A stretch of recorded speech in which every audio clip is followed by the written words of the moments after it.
कोटि कोटि वंदन,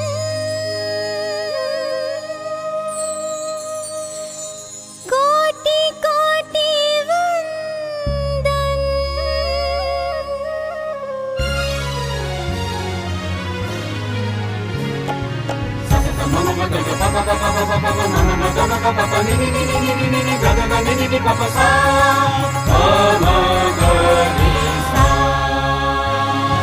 कोटि कोटि वंदन, कोटि कोटि वंदन, कोटि कोटि वंदन, अमारा कोटि कोटि वंदन। कोटि कोटि वंदन, कोटि कोटि वंदन, कोटि कोटि वंदन, हमारा कोटि कोटि वंदन। भक्त कवि नरसिंह मेहता यूनिवर्सिटी, भक्त कवि नरसिंह मेहता यूनिवर्सिटी, भक्त कवि नरसिंह मेहता यूनिवर्सिटी, भक्त कवि नरसिंह मेहता यूनिवर्सिटी। तव चरणे अमारा शीश झुक्या, हे प्राण शक्ति द्युति। कोटि कोटि वंदन, कोटि कोटि वंदन, कोटि कोटि वंदन, हमारा कोटि कोटि वंदन।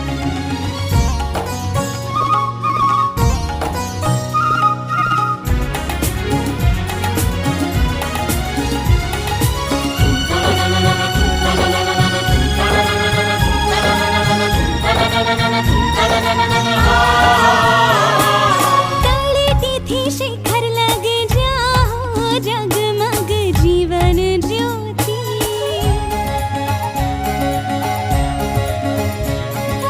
तलेती शिखर लग जाओ, जगमग जीवन ज्योति। જ્ઞાન અને વિજ્ઞાનના ઉગડે જ્યાંથી પંથ અનંતી, ઝંખે જે કલ્યાણ સર્વતોમુખી।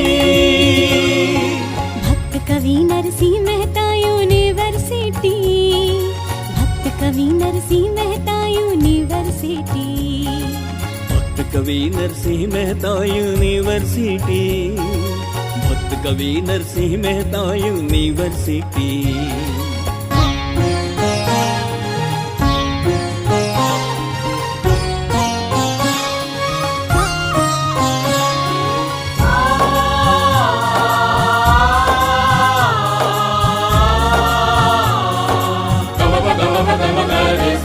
मानवताना गुण सभर जेने सोहे संस्कृति।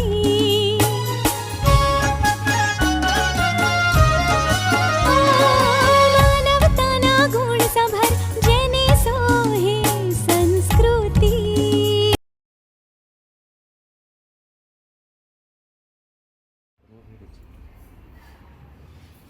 આપણા પ્રધાનમંત્રી સન્માન્ય નરેન્દ્રભાઈ મોદીનું એક અભિયાન છે, એ સ્વદેશી અભિયાન છે. અને સ્વદેશી અભિયાનના ભાગરૂપે આપણે આપણી બધી જ કોલેજોમાં વિદ્યાર્થીઓમાં પોસ્ટકાર્ડ ઝુંબેશ પણ ચલાવેલી, અને એના 20,000 ઉપરાંતના પોસ્ટકાર્ડ ભક્ત કવિ નરસિંહ મહેતા યુનિવર્સિટીના એ આપણે આ બધા જ વિદ્યાર્થીએ લખીને મોકલાવ્યા છે. સ્વદેશી અભિયાન એ સંદર્ભમાં અત્યારે જરૂર છે કે વૈશ્વિક લેવલ ઉપર જે અત્યારે ટેરિફ વોર ચાલી રહ્યું છે, અને એ ટેરિફ વોરની અંદર ભારતની ભૂમિકા એ બહુ જ અગત્યની બાબત બધાના ધ્યાનમાં આપી છે. તમે જોતા હશો કે સિંદૂરનું ઓપરેશન જે આપણું થયું, એમાં પણ આપણે સ્વદેશી બનાવેલા જે કંઈ વેપન્સ હતા એનો ખૂબ મોટો ઉપયોગ કર્યો, અને દુનિયાએ એને જોયો પણ. અને સિંદૂરના થોડાક દિવસોમાં આપણે આ લોકો ઉપર ખૂબ મોટી સિદ્ધિ, એ આપણા શસ્ત્રો પણ સ્વદેશી. સ્વદેશી સ્વાવલંબન આત્મનિર્ભર ભારત એ બેઝિકલી મૂળભૂત રીતે વિચાર એ ગાંધીથી લઈને આજ નરેન્દ્રભાઈ મોદી સુધી આપણે બધાએ જોયું. આની અંદર પણ વોકલ ફોર લોકલ કે દરેક એરિયાની પોતાની એક વિશિષ્ટતા છે. અને એ વિશિષ્ટતાને એડ્રેસ કરીને જો આપણે આપણી ચીજવસ્તુ અને સેવાઓને સ્વાવલંબન બનાવીએ તો ભારત એક એવો દેશ છે કે જેની $4.5 ટ્રિલિયન ઇકોનોમીમાંથી 90% આપણે આપણું જ કન્ઝમ્પશન કરીએ છીએ.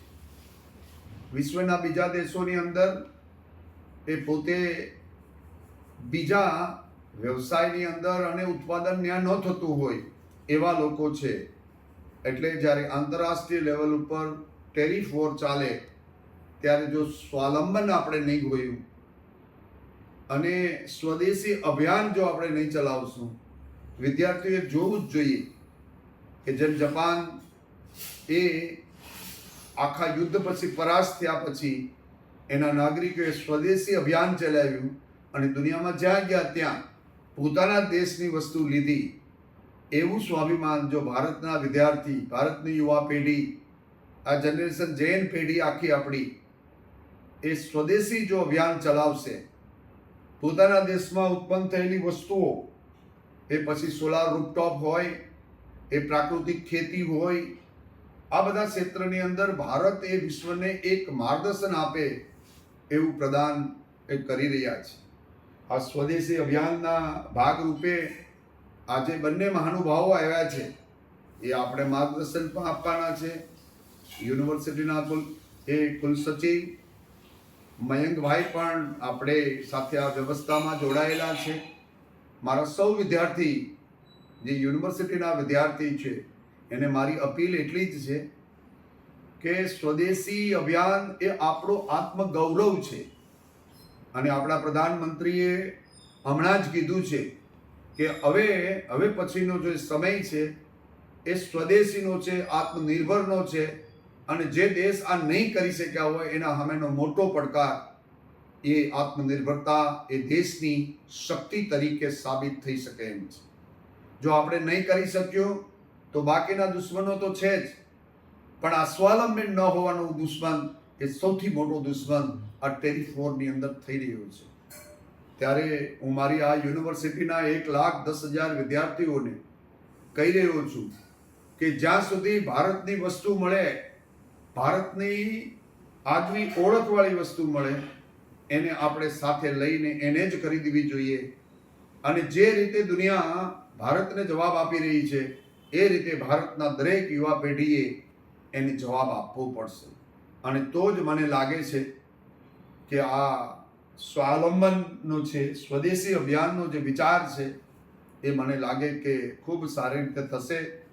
યુનિવર્સિટીના અધ્યાપક, મારા આચાર્ય અને મારા વિદ્યાર્થીઓ એ બધા જ મને એવું લાગે છે કે આપણા સન્માનીય પ્રધાનમંત્રીનો જે વિચાર છે, ગુજરાતના મુખ્યમંત્રી ભૂપેન્દ્રભાઈ પટેલનો જે વિચાર છે, મારા શિક્ષા મંત્રી ઋષિકેશભાઈનો જે વિચાર એમને આપ્યો છે, સ્વદેશી અભિયાન એ ખાલી પોસ્ટકાર્ડ પૂરતું નહીં, વાસ્તવમાં એનું આચરણ થાય, આપણે બધા એનો અમલ કરીએ અને દુનિયાને ખબર પડી જાય કે તમારી વસ્તુ વગર પણ ભારત એ આત્મનિર્ભર ભારત છે, અમે બધું જ સર્જન કરી શકીએ એમ છે.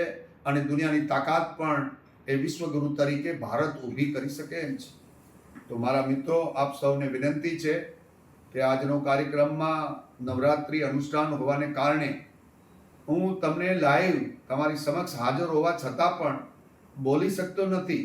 પણ ભારતે આ વિચારને આગળથી પણ આપણે આ વિચાર મૂકી શકીએ. અને આ તો મારો વિચાર છે, અને એ વિચાર જ્યાં સુધી મારા વિદ્યાર્થી આચરણમાં ન મૂકે ત્યાં સુધી વિચારનો કોઈ અર્થ નથી. એનો અમલ થાય, એની પ્રભાવિત અસર થાય અને દુનિયા જોઈ કે ભારતનો યુવાન એ એક જુદો જ યુવાન છે. મને લાગે કે આ સ્વદેશી અભિયાનના આપણે જે પ્રકલ્પ લીધો છે એ પ્રકલ્પ સબળ રીતે બહાર પાડીએ અને ભક્ત કવિ નરસિંહ મહેતા યુનિવર્સિટીને આમાં લીડ કરતી યુનિવર્સિટી ગુજરાતની બને. બાકીના લોકો પણ મોટિવેશન લે કે એક નાની એવી નવી યુનિવર્સિટી, હમણાં શરૂ થતી યુનિવર્સિટી, એના બાળકો છે સ્વદેશી જે અભિયાન છે એની અંદર અગ્રભાવ ભજવીને આ યુનિવર્સિટી અને સમાજને એક દિશા સૂચન કરે છે. મને લાગે છે કે એ વિચાર, એ પ્રકલ્પ એ મારે મન મોટો છે. આપ સૌ સાથે મળીને, હું બંને મહાનુભાવને પણ કહું છું કે જે સ્વદેશી અભિયાન આપણું છે એની અંદર જે કંઈ વિચાર તમારા હોય ને વિદ્યાર્થી શું કરી શકે એનું માર્ગદર્શન આપે જે આપ્યું આપ આપશો, અમને વિચાર આપશો, એ વિચારનો અમલ એ મારા આ ગ્રામીણ સંસ્કૃતિ સાથે સંકળાયેલી કોલેજો એના વિદ્યાર્થીઓ, દરિયાકાંઠાના વિદ્યાર્થીઓ એ ઇમોશનલ છે, લાગણીસભર છે, અને જો એ પ્રધાનમંત્રીની વાત ને એ પોતાની અંદર કરી લેશે તો એને દુનિયાની કોઈ તાકાત રોકી નહીં શકે. આપ સૌને વંદન કરી મારી વાણીને વિરામ આપું છું અને મા જગદંબાને પ્રાર્થના કરું છું કે આ નવરાત્રિના 9 દિવસ જે અનુષ્ઠાન કરો ત્યારે આ વિચારને પણ હું મારા મનમાં રાખું અને તમારા બધા ઉપર ઈશ્વરની એ કૃપા રહી, મા જગદંબાની કૃપા રહી કે જ્યારે જ્યારે ખરીદીએ ત્યારે આપણે બીજા દેશનું ન ખરીદીએ, ભારતનું ખરીદીએ અને ભારતનું ગૌરવ વધારીએ. એ જ મારો વિચાર આપ સમક્ષ રજૂ કરી મારી વાણીને વિરામ આપું છું. ભારત માતા કી જય, વંદે માતરમ.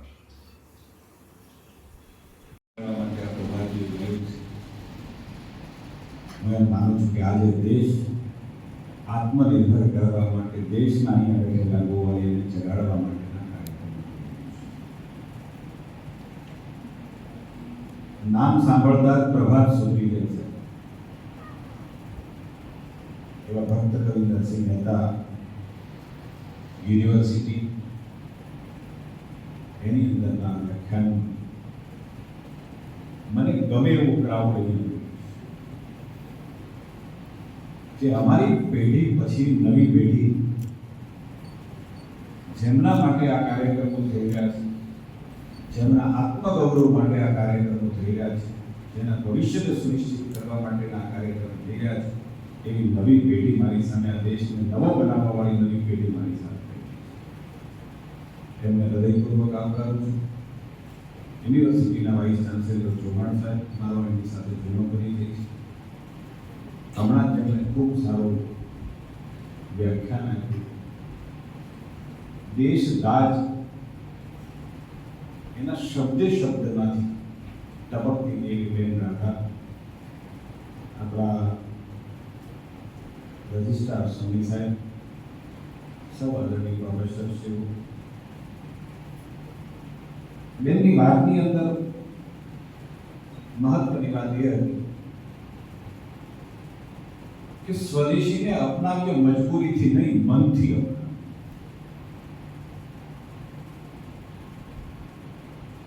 આ સ્વદેશીની વાત એ બહુ નવી હોય એવું પણ નથી. સ્વદેશીની વાત તો મહાત્મા એ વખતે શરૂ કરે અને એવું પ્રૂફ થયેલી વસ્તુ છે કે સ્વદેશી જ્યારે અપનાવવામાં આવે છે ત્યારે આપણો દેશ જ્યારે માત્ર વાત કરે છે ત્યારે દુનિયા હચમચી જાય.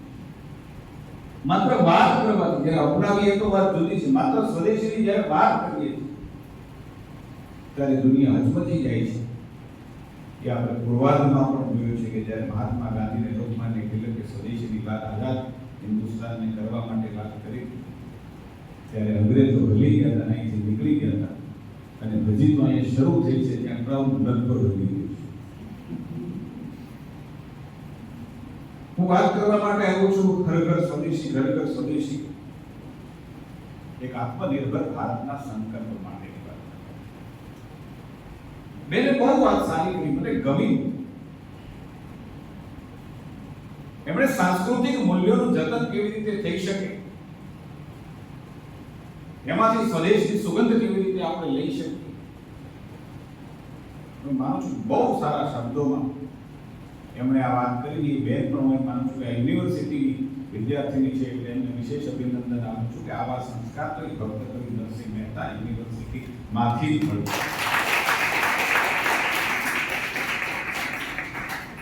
આ હેતુ એ માત્ર બહુ ટૂંકા સમય માટેનો હેતુ નથી. ભારતને સામાજિક, આર્થિક અને વૈચારિક રીતે બદલવા માટેનો આ હેતુ છે. 3 મહિના માટે આ અભિયાન આખા દેશની અંદર ચાલવાનું છે. સમજવાની જરૂર છે કે ભારતને આત્મનિર્ભર કેમ બનવા અને આજ સુધીમાં કયા કયા ક્ષેત્રોમાં આપણે આત્મનિર્ભર બન્યા પણ છે. બહુ સમજવા જેવી વસ્તુ છે. જ્યાં સુધી ભારતનો નાગરિક, ભારતનો યુવાન, ભારતનો વિદ્યાર્થી એ ભારતને નહીં સમજે, આ દેશને નહીં સમજે, આ દેશની પરંપરાઓને નહીં સમજે, આ દેશના રીત રિવાજોને નહીં સમજી શકે, આ દેશની સનાતન સંસ્કૃતિને નહીં સમજી શકે, ત્યાં સુધી કદાચ આર્થિક રીતે સંપન્ન થશે, પરંતુ એ પોતાનું સારી રીતે વ્યક્તિત્વનું ઘડતર નહીં કરી શકે. અને એટલા માટે જરૂર છે આ દેશની આત્મનિર્ભરતાને સમજવાની, આ દેશના ઇતિહાસને સમજવાની કે ક્યાં આ તો મારો તમારો દેશ કે જેના નામે ફિલ્મો પણ બની હતી, ફિલ્મના ગાયકો પણ બન્યા હતા. મેરે દેશ કી ધરતી સોના ઉડી ઉડી હીરે મોતી, એમ નહીં બીજું એ કોઈના સપનામાં આવ્યું છે અને આ શબ્દો છે એ કંડારાયા નહીં. આ દેશનો વૈભવ કેવો વૈભવ હતો આ દેશનો એક વખત કે એક વ્યક્તિ જ્યારે દેશને શોધવા નીકળે છે અને ભૂલો પડે છે વાસ્કો ડી ગામા 15મી સદીમાં, એને ખબર નથી કે હિન્દુસ્તાન તો છે જ વર્ષોથી હજરા અમારા દેશ, પરંતુ દેશ શોધવા નીકળે છે અને આફ્રિકામાં ભૂલો પડે છે ત્યારે આ દેશને બતાવનારો આ દેશનો ભરૂચનો વ્યક્તિ બને છે. એમનું નામ કાનભાઈ. એ કાનભાઈ એને આફ્રિકાની અંદર અહીંથી પોતાનું જહાજ લઈને વેપાર કરવા ગયા છે આફ્રિકાની અંદર. એ વ્યક્તિ વાસ્કો ડી ગામાને એમ કહે છે કે તમારે દેશની જરૂર શોધવાની જરૂર નથી, એ દેશ તો હજરા અમર છે અને દુનિયાની સાથે વેપાર કરે છે, અમે અમારા જહાજો છે એ લઈ અને દુનિયાની અંદર વેપાર કરવા માંગે છે. એ ભૂલા પડેલા વ્યક્તિને ભારત લાવી અને ભારતને બતાવે છે. અંગ્રેજોએ આ ઇતિહાસને કેવી રીતે અપભ્રંશ કરીને મારે તમારી સામે પેશ કર્યો છે એ હું જાણું છું, તમે જાણો છો, પણ વાસ્તવિકતા આ છે કે જ્યારે વાસ્કો ડી ગામા દેશને શોધવા નીકળ્યો 15મી સદીમાં, ત્યારે તો મારો દેશ એના પરમ વૈભવ પર હતો, દુનિયા સાથે વેપાર કરતો. આ દેશ ક્યારેય ગુલામ બન્યો જ નથી સાહેબ. દેશની ઉપર આક્રમતાઓ આવ્યા છે. શું કામ આ દેશ ઉપર આક્રમતાઓ આવ્યા છે? કોઈ ચોર જ્યારે ચોરી કરવા જાય ત્યારે ઝૂંપડામાં ચોરી કરવા જાય કે બંગલામાં જાય? સમજ પડે? તાળી પાડો. આક્રમતાઓ દુનિયાના કોઈ બીજા દેશમાં નથી ગયા. આક્રમતાઓ ભારતમાં શું કામ આવ્યા? કારણ કે ભારત પાસે વૈભવ હતો, જે કંઈ દુનિયામાં હતું એ મારા ભારત પાસે હતું ને એટલે આક્રમતાઓ.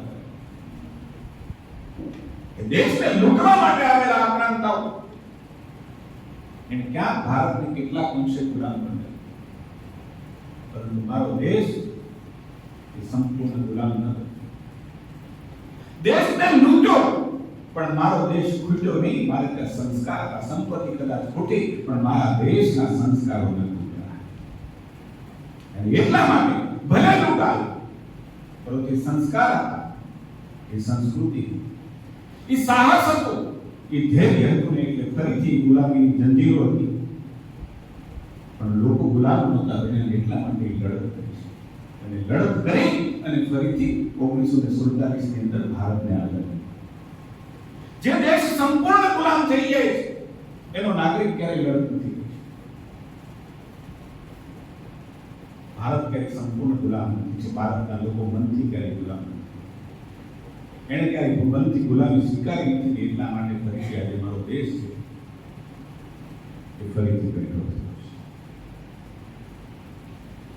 લોકમાન્ય તિલક હોય એ વખતના આપણા આઝાદીના લડવૈયાઓ અને હિન્દુસ્તાનને આઝાદ કરવા માટે જે પ્રકારની મુક્તિ મેળવવા માટે, બ્રિટિશ શાસનમાંથી મુક્તિ મેળવવા માટે સ્વદેશી આંદોલનને હથિયાર બનાવ્યું, આત્મનિર્ભરતા માટે સકારાત્મક કાર્યક્રમોની રચના કરી અને એને આધારે આપણે આખી લડત કરી. આપણી પાસે કોઈ શસ્ત્રો નહોતા. देवी हमें आजादी बिना खड़क बिना ढाल साबरमती के संत कभी कर दिया कमाल. આપણી પાસે કશું જ નહોતું સાહેબ, પણ આપણી પાસે ભારતના નાગરિકોનું મન મક્કમ, દેશ પ્રત્યેનો પ્રેમ હતો, રાષ્ટ્ર પ્રત્યેની લાગણી હતી અને સ્વાધીનતાને, પરાધીનતાને આપણે સ્વીકારી નહોતી. એટલા માટે આપણે સ્વાધીન મને ખબર છે કે એ જ્યારે લડતો થતી હતી ત્યારે સાહેબ અમારો સાવરકુંડલાનો એક નાનો વેપારી અમારા ચોકની અંદર આખી દુકાનમાંથી બધું જ કાપડ વિદેશી કાપડ લાગેલું હતું. આ ઇતિહાસના પન્ના ઉપર ઘટના છે. કેવું ગાંડપણ હશે સ્વદેશીનું કે સૂકી કાઠીનો માણસ આ દેશની અંદર આઝાદીની ચળવળમાં સ્વદેશ માટેની આહવાન કરે અને નાના નાના ગામડાઓની અંદર પણ દુકાનની અંદર ભરેલો માણસ વિદેશી માલ હોય ને એની હોળી કરી. વિચાર કરો આ ગાંડપણ કેવા પ્રકારનું ગાંડપણ હશે અને સ્વાધીનતા મેળવવા માટે કેટલું લોકોનું મન અને કેટલો લગાવ આ દેશની લડત પ્રત્યે. આ બની શકે તો જન આંદોલનના કારણે બની શકે. આઝાદ હિન્દુસ્તાન થયું.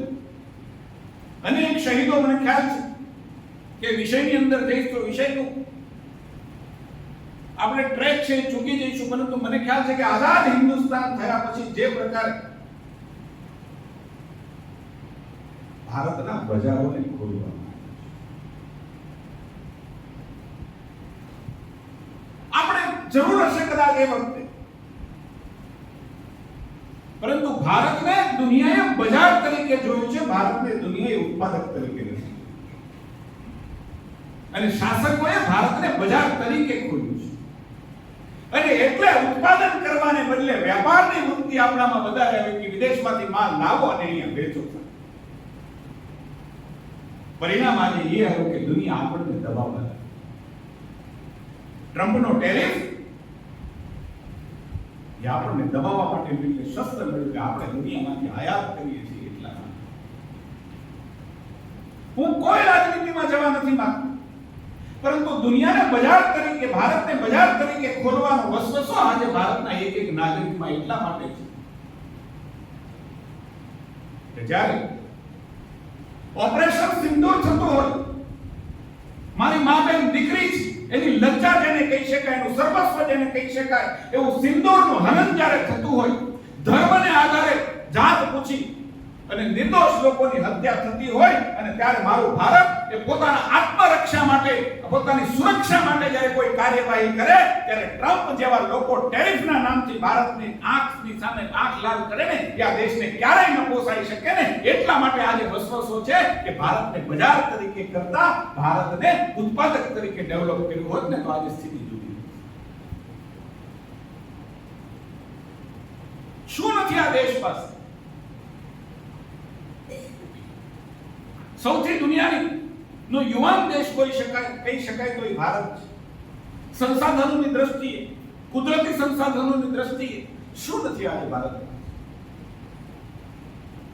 અને એટલા માટે આજે આવા નાના મોટા કાવતરાઓ જે દેશની સામે થઈ રહ્યા છે, દેશની સંપ્રભુતાની સામે થઈ રહ્યા છે, એની સામે ભારતનો અવાજ ઉઠાવવા માટેનું આ શસ્ત્ર એટલે આત્મનિર્ભરતા. એ માત્ર પિરિયોડિકલી શસ્ત્ર નથી. મહિનો, 2 મહિના, વર્ષ, 2 વર્ષ નહીં, આત્મનિર્ભરતા માટેની આપણી આ મુહિમ એ મારા તમારા રાષ્ટ્રને 2047 ની અંદર 100 વર્ષ જ્યારે આઝાદીના થાય ત્યારે વિકસિત ભારતના સ્વરૂપમાં જોવાની આ મુહિમ છે. એક હાકલ કરે દેશના પ્રધાનમંત્રી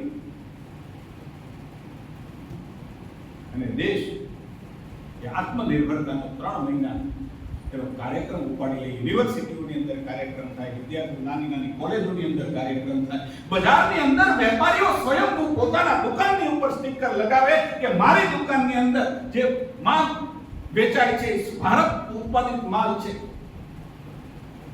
એવા પ્રકારનું ઇનિશિયેટિવ, એવા પ્રકારની હાકલ થાય, દેશ આખો લાગી પડે. હું માનું છું કે આવી ઘટનાઓ દેશની અંદર બનતી. અને એટલા માટે ભારતના પ્રધાનમંત્રી દેશવ્યાપી આ જન આંદોલન એ ચલાવવા માટેની મુહિમ કરી છે. મને દેશના પ્રધાનમંત્રીની કોરોના વખતની હાકલ મને એવું થાય કે કેવી સ્થિતિ હતી કોરોનામાં? ક્યાં દેશનું જનજીવન? મેં તમે નજરની સામે અહીંયા બેઠેલા એક વ્યક્તિએ જોયું છે કે બાપ હતો એ દીકરાનું મોઢું જોવા માટે તૈયાર નહોતો, બેન છે ભાઈને રાખડી બાંધવા માટે તૈયાર નહોતી, આપણે તહેવારોમાં ભેગા થવા માટે તૈયાર નહોતા. અરે તહેવારોમાં તો ભેગા થવા માટે તો નહીં, વગરના ઘરે કોઈ બીમાર હોય ને તો ટિફિન દેવા જવા માટે આપણે તૈયાર. માનવ જાત ઉપર એક સંકટના વાદળો ઘેરાયા ટપોટપ. મારા તમારા સ્વજનો મરતા હતા ને એ વખતે દુનિયાની અંદર એક વ્યક્તિ હતો, એને હાકલ કરી દેશના વૈજ્ઞાનિકો, દેશના રિસર્ચ કરનારા ફેલોને, દેશના દવાના ઉત્પાદકોને મેં જોયા છે મારી નજરની સામે સાહેબ, કે જે દેશની અંદર એક માસ્ક બનતું નહોતું, જે દેશની અંદર પીપી કીટ નામના શબ્દની કોઈને ખબર નહોતી, એ દેશના પ્રધાનમંત્રી હાકલ કરે અને ન માત્ર ભારત, દુનિયાના 50 દેશોને જરૂર પડે તો માસ્ક અહીંથી પહોંચી શકે, પીપી કીટ અહીંથી પહોંચી શકે, દવા અહીંથી પહોંચી શકે. આ આત્મનિર્ભર ભારતનો સૌથી ઉત્તમ નમૂનો છે. મેં જોયા છે દેશના પ્રધાનમંત્રીને કે એમણે રિસર્ચ કરનારા લોકોની અંદર, એના સેન્ટરોની અંદર જઈ, આપણા જે રિસર્ચ સેન્ટરો છે, આપણા જે મુખ્ય ઉત્પાદકો છે, એને ત્યાં જોયા છે. એક દિવસની અંદર 4 ફેક્ટરીઓની અંદર જતા મેં દેશના પ્રધાનમંત્રીને જોયા, એનો હું સાક્ષી છું. એની પીઠ થાબડતા જોયા છે કે તમને કોઈ તકલીફ પડે તો હું બેઠો છું, તમારે સંસાધનોની કોઈ જરૂર પડે તો હું બેઠો છું. મારે ભારતની રસી જોઈએ છે, મારે મારા દેશની માનવ જાત ઉપર જે સંકટ આવ્યું છે ને એમાંથી મારા દેશની જનતાને બહાર કાઢવી છે. અને મને કહેતા બહુ આનંદ થાય સાહેબ કે જરૂર જ્યારે દેશને આ રસીઓની પડી છે ભૂતકાળની અંદર, ત્યારે કોઈ આપણા દેશની અંદર ક્યારેક 12 વર્ષે રસી આવી છે અને ક્યારેક 37 વર્ષે રસી આવી છે ને, કેટલાય ભૂલકાઓ છે ગોરીમાં મરી ગયા છે. આપણે એની શીતળા કહેતા હતા, પણ આ દેશ રસી નહોતો શોધી શક્યો. પરંતુ એક વ્યક્તિ, એની અપીલ, એની હાકલ અને પીઠ જ્યારે થમથડાવા રહી છે, ત્યારે દેશના વૈજ્ઞાનિકો વિથિન 6 months દેશની 2 ઘરેલું રસીઓનું ઉત્પાદન કરે. અને મને કહેતા આનંદ થાય કે સાહેબ, ભારતે શોધેલી રસી, એ બંને રસીને કારણે ભારતની અંદર 145 કરોડ લોકોને 2 ડોઝ આપ્યા. 2 ડોઝ ન આપ્યા તો આપણે બધા ઉપર એક નવી નર્સિંગ યુનિવર્સિટી બનાવી, જ્યાં તમે વાઇસ ચાન્સેલર હો અને હું ભાષણ કરવા ઉપર બેઠા 145 કરોડ દેશવાસીઓને 2 રસીના ડોઝ આવ્યા. ક્યાંય કોઈને ફરિયાદ મળી? ક્યાંય ધક્કા મુક્કી થઈ મળી? કોઈ ફરિયાદ ક્યાંય કોઈને ફરિયાદ મળી કે કોઈ નર્સ બેને તમારી સાથે ગેરવહીવટ કર્યો, ગેરવ્યવહાર કર્યો, કોઈ 5 રૂપિયાની લાંચ માંગી? કેવી રીતે બની છે? ભારતની શિસ્તની તાકાત છે, ભારતના આપણા સંશોધકોની તાકાત છે, ભારતના પ્રશાસનની તાકાત છે.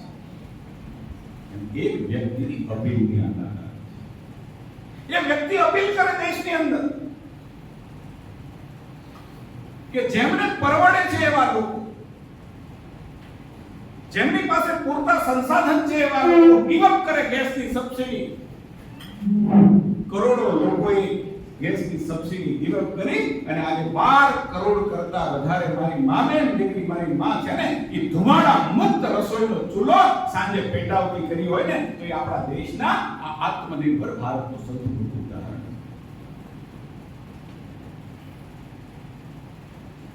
ઓપરેશન સિંદૂર કેવી રીતે આપણે કરી છે? જે દેશની પાસે શસ્ત્રો 2014 સુધી આ દેશ, એની પાસે બંદૂકની ગોળી પણ બનતી નહોતી. ઠંડીમાં મારા દેશની સુરક્ષા કરનારા જવાનો છે, એને પહેરવા માટેના જેકેટો નહોતા. એમની પાસે બરફની અંદર ભારતની સુરક્ષા કરવા માટે ઊભા રહેવા માટેના જૂતા નહોતા. ટપોટપ મારા દેશનો સૈનિક મરતો હતો. એના હાથો બાંધેલા હતા, એના હાથ.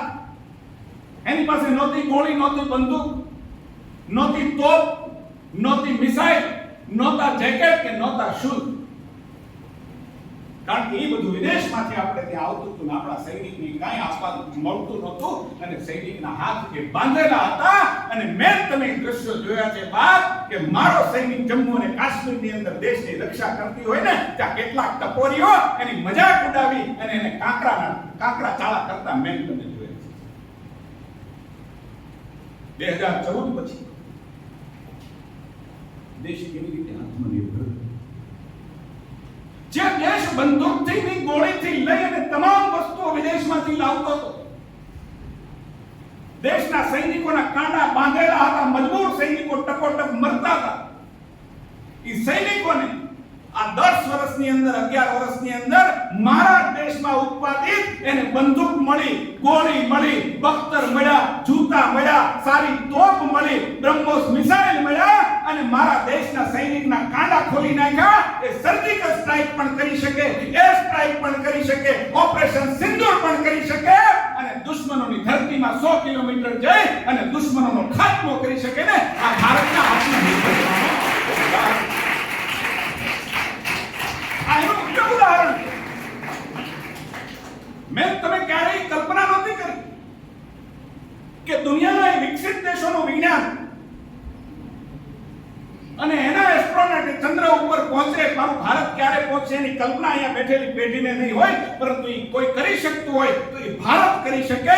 અને ચંદ્રની અંદર શિવ શક્તિ પોઈન્ટ છે, એની જગ્યાએ આપણો ભારતનો ઝંડો ત્યાં લગાવી અને પાછા બનાવી શકે ને એવા પ્રકારનું રિસર્ચ કોઈ કરી અને દુનિયાની અંદર 4 દેશો જે ચંદ્ર ઉપર પહોંચ્યા છે એમાં પોતાનું નામ દર્જ કરી શકે ને તો એ ભારતની અંદર આત્મનિર્ભરતાનો વિશ્વાસ હતો. આ એમને નથી થતું સાહેબ. જે દેશ ભિક્ષાંદેહી કરીને દુનિયા પાસે શસ્ત્રો માટે હાથ લંબાવતો હતો એ દેશ આજે 34,000 કરોડ રૂપિયાનું ડિફેન્સ એક્સપોર્ટ કરે ને આ ભારતનો નવા ભારતના દર્શન છે. આ નાની ચીજ નથી. આજે આપણે મિસાઇલ એક્સપોર્ટ કરીએ છીએ, આજે આપણે ડ્રોન એક્સપોર્ટ કરીએ છીએ અને ભારતને આ શસ્ત્રો છે એની દુનિયાની અંદર માંગ છે. આજે કેટલાક દેશોના આપણે ત્યાં ઓર્ડરો એના પેન્ડિંગ છે. આ દેશ એ અજરાનો દેશ. આ દેશની અંદર કોઈ ભૂખ્યું સુવે ને આ દેશને ક્યારેય એક ફિલ્મ આવી હતી સાહેબ, રાધાબેન આપને ખ્યાલ હશે કદાચ એનું નામ સ્લમડોગ મિલિયનેર. જ્યારે હું યુથ બીજેપીમાં કામ કરતો હતો મને લાગે છે 2007-8માં સ્લમડોગ મિલિયનેર. આ સ્લમડોગ મિલિયનેર એક બહુ પ્રચલિત દુનિયાની અંદર આપણી ખૂબ ચાલે, ભારતમાં ખૂબ ચાલે. અને હું એવું કહું છું કે આ ફિલ્મ એટલા માટે ચાલી દુનિયાની અંદર કે એમાં ભારતની ફજેતી કરવામાં આવી હતી, ભારતની ઠેકડી કરવામાં. આ ભારત એ ભૂખે મરતો દેશ છે. આ ભારતની માં એ સાંજે પોતે ખાતી નથી પરંતુ પોતાના બાળકોને પણ ભૂખ્યા સવડાવવા માટે મજબૂર છે. એવા પ્રકારના દ્રશ્યો એમાં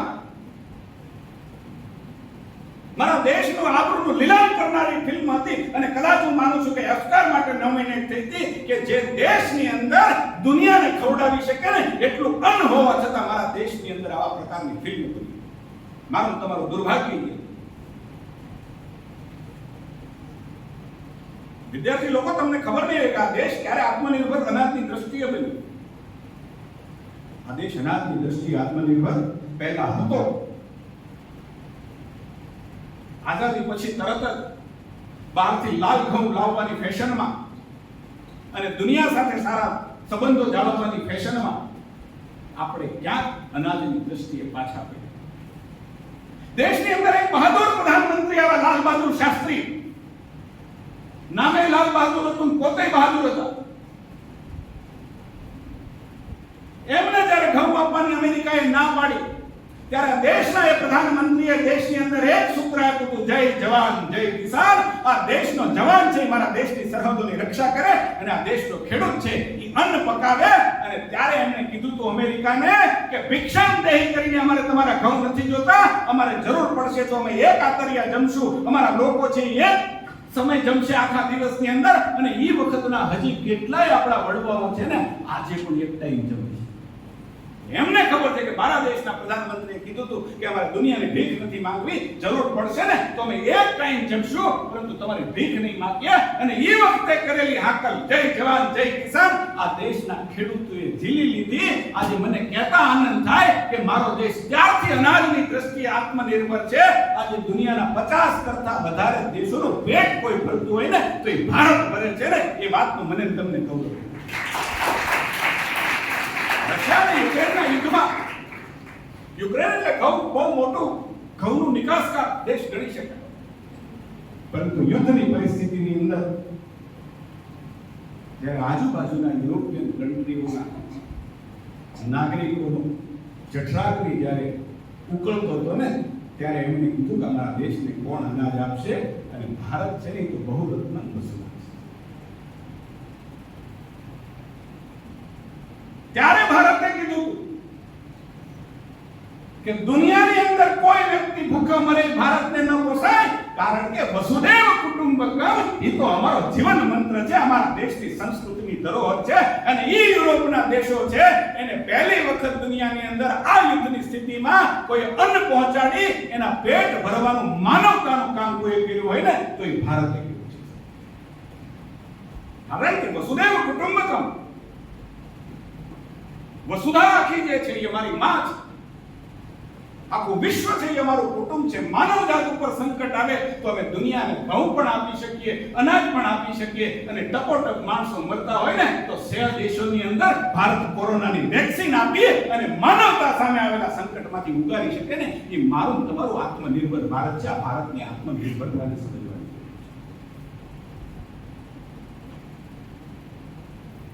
આઈટી ક્ષેત્રની અંદર આપણે ક્યાં પહોંચ્યા છે? આજે દુનિયા આપણને દરકિનાર નથી કરી શકતી. તેને કહ્યું કે કેટલાક લોકો ભારતને માને છે, એની તાકાતને માને છે, પણ સ્વીકારતા નથી. એ તાકાતને માને છે એનું કારણ કે કોઈ દુનિયાનો દેશ એવો નથી કે એના આઈટી સેક્ટરમાં મારા ભારતનો યુવાનને યોગ્ય નથી. એના કોઈ રિસર્ચ સેન્ટરની અંદર એના કોઈ વોર રૂમ એવા નથી કે જ્યાં ભારતીય ન હોય ને, એટલા માટે બધા જ ભારતને માને છે પણ સ્વીકારતા નથી. પરંતુ એ દિવસો દૂર નથી કે જો 3 મહિના મારું તમારું અભિયાન આત્મનિર્ભરનું ચાલ્યું તો દુનિયાએ એને પણ સ્વીકારે. ભારત છે, ભારત હજરા અમર ભારત છે. આશા હોય ચાહે પોશાક, એમાં પણ આપણી આત્મનિર્ભરતા, આપણી ભાષા છે. આપણે બહુ એટલા બધા અંગ્રેજી, હું અંગ્રેજીનો વિરોધી નથી, મારા એમને બાળકો એમાં જ ભણે છે પછી, કારણ કે મારી ઘરવાળીનો પ્રોબ્લેમ છે કે એને અંગ્રેજીમાં જ ભણાવે છે. આ ઘરના પ્રોબ્લેમ તો બહાર કહેવાય નહીં. પણ ખેર, હું અંગ્રેજીનો વિરોધ નથી, પરંતુ ભાષામાં પણ આત્મનિર્ભરતા હોય. આપણે શા માટે આપણી ભાષાનો ઉપયોગ ન કરીએ? હું દુનિયાના સાહેબ ઘણા દેશોની અંદર ગયો છું, કોરિયા જેવા દેશોની અંદર ગયો છું, કઈ ખબર જ ના પડે આપણને, કશી ખબર ના પડે આપણને. જાપાન, કોરિયા એ અંગ્રેજી બોલતા જ નથી, અને છતાંય નથી બોલતા, છતાંય દુનિયામાં આગળ છે, એની જ ભાષા બોલે. અંગ્રેજી બહુ સમજતા નથી. હું જાઉં ત્યારે મને તકલીફ પડે, એ લોકો અંગ્રેજી બોલવા પણ તૈયાર નથી, પણ એની ભાષાનો એને ગૌરવ છે એટલા માટે આગળ છે. એ ભાષા છે એમાં પણ આપણે આત્મનિર્ભરતા, આપણી ભાષાનો ગૌરવ આપણે સમજવું પડે. આપણું સાહિત્ય, આપણી સંસ્કૃતિ, આપણા સંસ્કાર એ આપણી ભાષાના કારણે છે. આપણો પોશાક, એને કહ્યું આપણો પરિધાન જે છે એ પણ એવો પરિધાન છે. દુનિયા દંગ રહી જાય સાહેબ, ભારતનો ગરબો જોવે અને ભારતનો દીકરીઓ દીકરાઓનો પરિધાન જોવે ને દુનિયા દંગ રહી જાય છે. વિકૃતિ બેન એમાં આવે છે કે જે પરિધાનમાં વિદેશી પહેરે છે. હું આજે પણ કહું, દાવા સાથે કહું કે 9 દિવસની નવરાત્રી તમે રહો, 9 દિવસની નવરાત્રી તમે દીકરા દીકરી એકબીજાને ઓળખતા ન હોય, વચ્ચે માતાજી હોય, આપણું મૂળ સંસ્કાર હોય, આપણી ધરોહર હોય, આપણી ધાર્મિક ધરોહર હોય, આપણું આધ્યાત્મિક અનુષ્ઠાન હોય, વચ્ચે બિરાજમાન હોય, અને ભારતીય વસ્ત્રોમાં તમે વસ્ત્રો પહેર્યા છે, 9 દિવસ તમે અજાણ્યા યુવક યુવતીઓ તમે ગરબા રમો, કારણ કે તમારી મૂળ સંસ્કૃતિ તમારા શરીર ઉપર ધારણ કરી છે.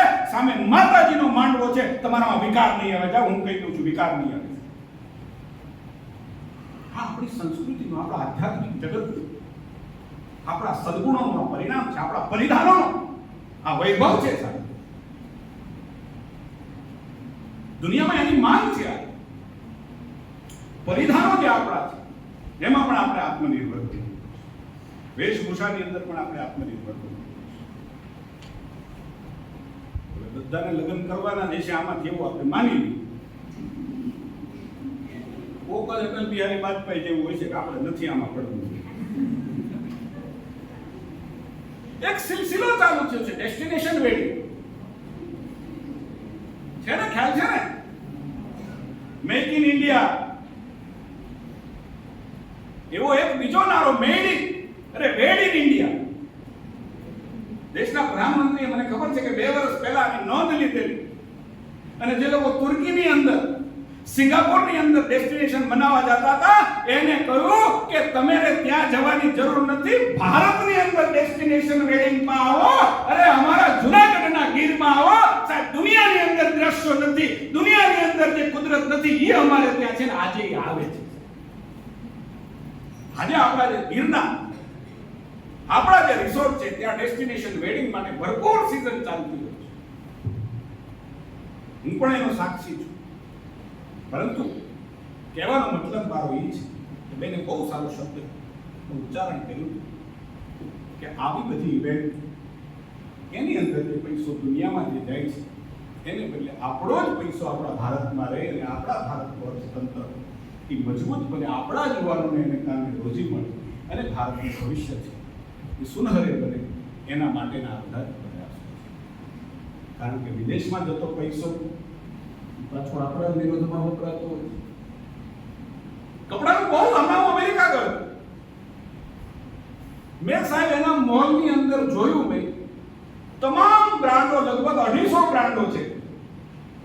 કપડા અને શૂઝ, લગભગ 2 વસ્તુ, ત્રીજા ઘરેણ.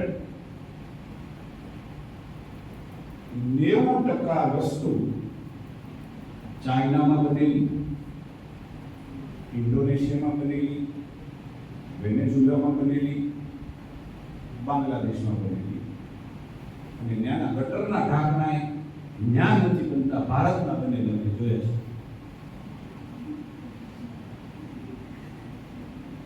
ઈ પ્રોડક્ટ ત્યાંથી પાછું હું અહીંયા લાવ્યો તો એને આપીએ ખરીદી સાહેબ અમેરિકા. એને ઈ ખબર નથી કે આ તો મારા બાજુમાં બાંગ્લાદેશની અંદર આવેલું છે.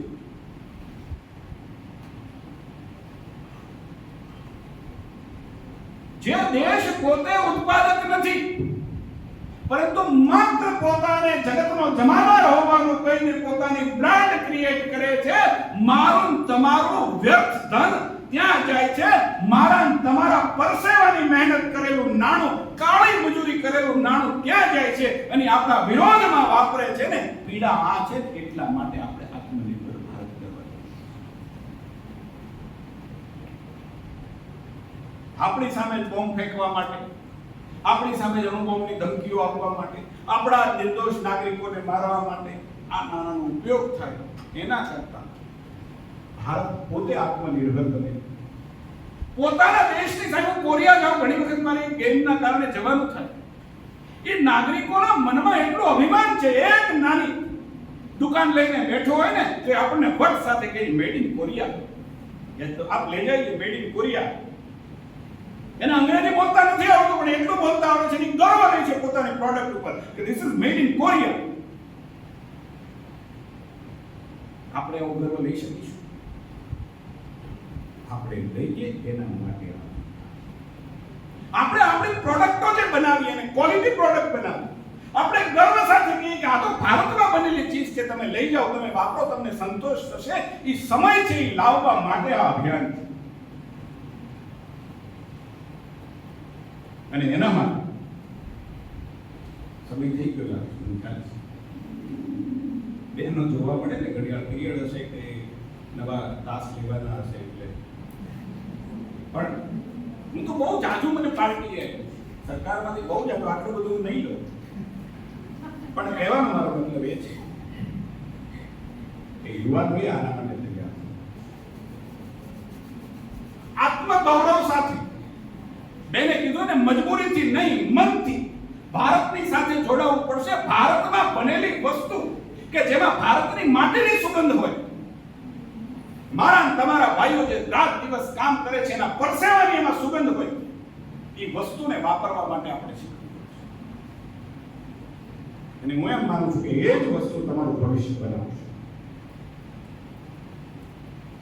ભારતને વિકસિત ભારત સુધી લઈ જવા માટે આ દેશનો જે ઇતિહાસ, આપણો વૈભવ હતો, ઇતિહાસમાં આપણે જોઈએ છીએ, મેં કીધું એમ, મેરે દેશની ધરતી સોના ઉગલે ઉગલે હીરે મોતી, એ વૈભવ પર પાછો લઈ જવો, આ દેશને હજારો વર્ષ સુધી અજરામર રાખવો, આ દેશની અંદર કોઈ ભૂખ ન સૂવે, કોઈ વિધવામાં રાત્રે આંસુ ન પાડે, કોઈ વ્યક્તિ એને ચિકિત્સાની સગવડ ન મળે, એવા પ્રકારનો દેશ બનાવવા માટે આત્મનિર્ભર ભારતનો સંકલ્પ એ મારે તમારી માટે આજની જરૂર છે. એટલા માટે વિનંતી કરવા આવ્યો છું કે દિવાળીના તહેવારો છે, ખરીદીની મોસમ છે. ભારત સરકાર દુનિયાની સામે ઝૂક્યા વગર અમારા ખેડૂતો હોય, અમારા માછીમારો હોય, અમારા ઉત્પાદકો હોય, એ લોકોના ભોગે અમે કોઈ અમેરિકા સાથે સમાધાન કરવા માટે તૈયાર નથી. અને હાકલ છે, પડકાર છે, એ પડકારને દેશના પ્રધાનમંત્રી નરેન્દ્ર મોદીએ મારા અને તમારા ભરોસે દુનિયાની સામે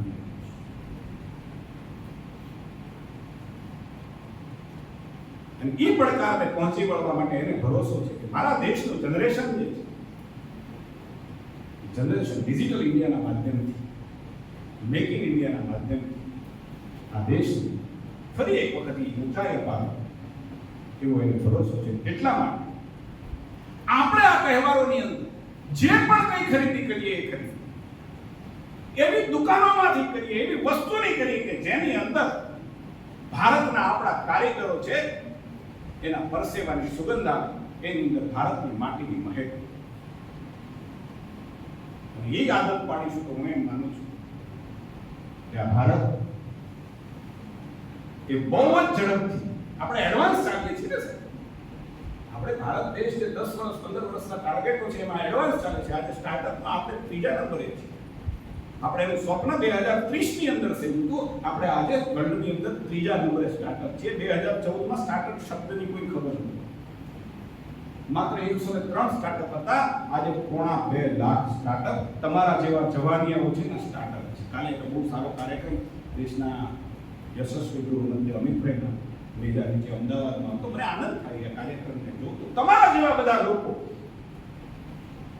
પોતાના રિસર્ચને આધારે, પોતાની સમજણ શક્તિને આધારે, પોતાની પરિપક્વતાને આધારે જે પ્રોડક્ટ બનાવે છે, જે પ્રકારના સ્ટાર્ટઅપ તૈયાર કર્યા છે, દેશના ઉદ્યોગ જગતે ગઈકાલે એને વધાવી અને કેટલાક સ્ટાર્ટઅપની અંદર ઉદ્યોગોએ 10 કરોડ, કોઈમાં 15 કરોડ, કોઈમાં 2 કરોડથી લઈને ઇન્વેસ્ટમેન્ટ કરી. 135 કે 175 જેટલા સ્ટાર્ટઅપ તો આપણા યુનિકોર્ન આજે થઈ ગયા કે એક દેશનું સિંગાપોર જેવા એક દેશના બજેટ કરતા મારા અને તમારા 135 સ્ટાર્ટઅપની કિંમત વધારે છે. આજે આપણે એ જગ્યાએ પહોંચ્યા છે અને એટલા માટે હજી 2-3 વિષયો બાકી છે, પણ એ વિષયો નથી. એક નાનું ઉદાહરણ આપું છું કે જે વખતે જાપાનની અંદર અમેરિકાએ એની નારંગી, ખ્યાલ છે ને નારંગી, આપણે કહીએ છીએ નારંગીનું ડમ્પિંગ કર્યું જાપાનમાં, મોટા પ્રમાણમાં ખેડૂતોની ખરીદી, અને અમેરિકાના વેપારીઓ જાપાનની અંદર ડમ્પિંગ કર્યું. જાપાનના ખેડૂતો જે ફળ પકાવતા લોકો છે એના ખરાબ દિવસો આવ્યા.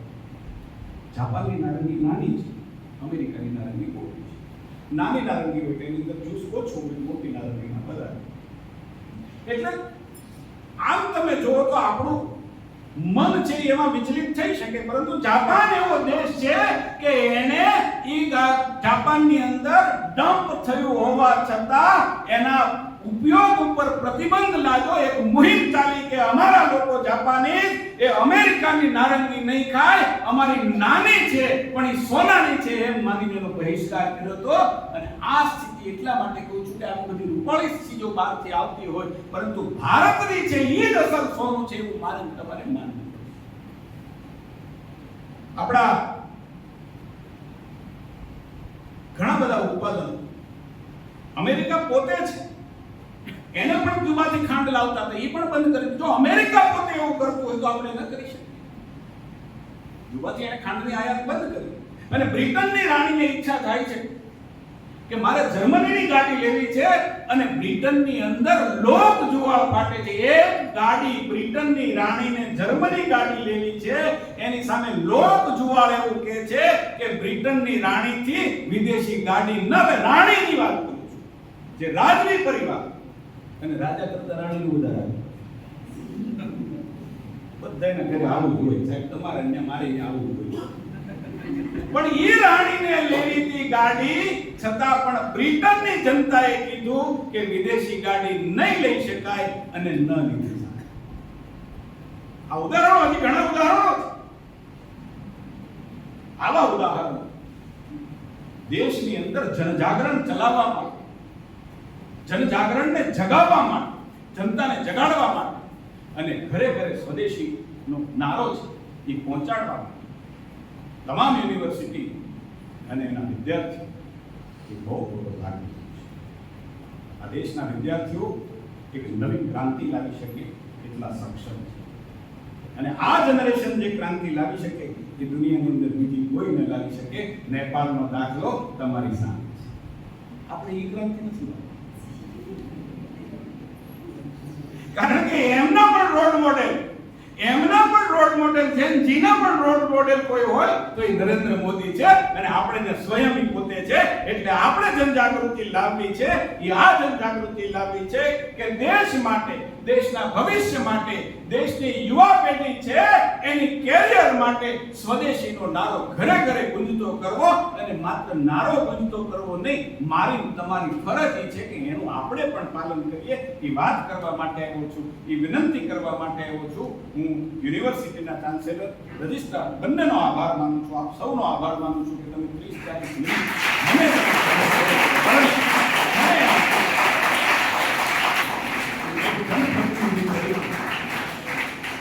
જનપ્રતિનિધિ તરીકે મારી પણ આ ફરજ થાય છે લોકો સુધી પહોંચવાની. મેં મારી ફરજને નિભાવી છે અને મારી ફરજ મારા વિસ્તારની અંદર પણ આ નારાને ઘરે ઘરે પહોંચાડવા માટેની મારી ફરજ છે. ફરજને હું પૂરી કરવાનો છું. હું રાડોની ઘડિયાળ પહેરતો હતો, મેં ટાઇટન પહેરી લીધી છે. અને એટલા માટે આપને કહું છું કે આપ બધા આ સ્વદેશીનો આગ્રહ રાખશો. હું એમ માનું છું કે ભારતનું ભવિષ્ય એ બનાવવામાં તમારો અહમ રોલ રહેશે. ધન્યવાદ. ભારત માતા કી જય. ભારત માતા કી જય. અને લબ્ધ પ્રતિષ્ઠિતો સર્વેને મારા શત વંદન. જૂનાગઢની ધરતીમાં આપણે બેઠા હોઈએ, જૂનાગઢની ધરતીમાં આપણે જ્ઞાનોપાર્જન કરતા હોઈએ, ત્યારે આપણા દરેકના હૈયામાં, આપણા દરેકના હોઠે આ શબ્દો ક્યારેક ને ક્યારેક તો આવી જ ગયા હોય કે ખમીરાત છે આ ધરાની કઈ મહાભારત વામોને ગીતા નીકળે. શબ્દ એક શોધો તો આખી સંહિતા નીકળે, ને કુવો એક ખોદો તો આખી સરિતા નીકળે. ખમીરાત છે આ ધરાની કે દત્ત હજુ ફૂંક મારે ને ધૂણા ધખીતા નીકળે.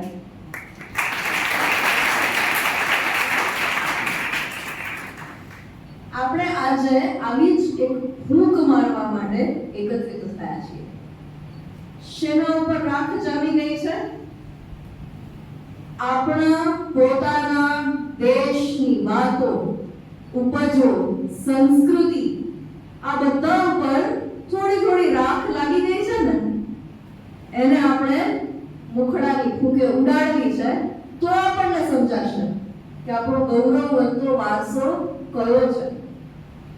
સ્વદેશી અભિયાન અંતર્ગત આપણને બધાને કહેવામાં આવે કે સ્વદેશી વસ્તુઓનો વપરાશ વધારો, આનાથી આપણી ઇકોનોમીને લાભ થશે, આપણા દેશમાં રોજગાર વધશે. આપણને બધાને ખબર છે ને, બહુ સરળ ગણિત છે કે આપણે આપણા દેશમાં બનેલી વસ્તુ ખરીદીશું તો એ પૈસો ક્યાં રહેશે? આપણા દેશમાં. વિદેશમાં બનેલી વિદેશી કંપનીઓની વસ્તુઓ ખરીદીશું તો એ પૈસો ક્યાં જશે? વિદેશમાં. બહુ સામાન્ય વાત છે.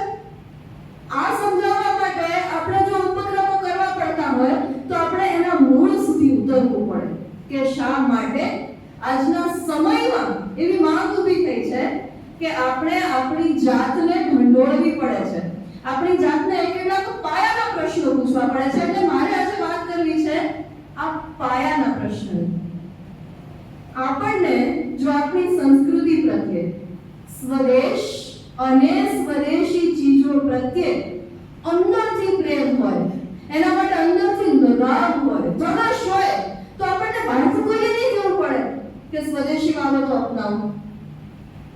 એક સમયે આપણે આજથી 500-700 વર્ષ પહેલાના ઇતિહાસમાં જતા રહીએ, જ્યારે વ્યાપાર આંતરરાષ્ટ્રીય સ્તરે આટલો બધો નહીં, કદાચ સાવ નહીવત જેવો થતો હતો. એ સમયે પણ ભારતના વેપારીઓ અહીંયાની પેદાશો બહાર દેશ વિદેશમાં ખૂબ ઊંચી કિંમતે, ખૂબ સરસ આર્થિક વ્યવસ્થા સાથે વેચતા હતા.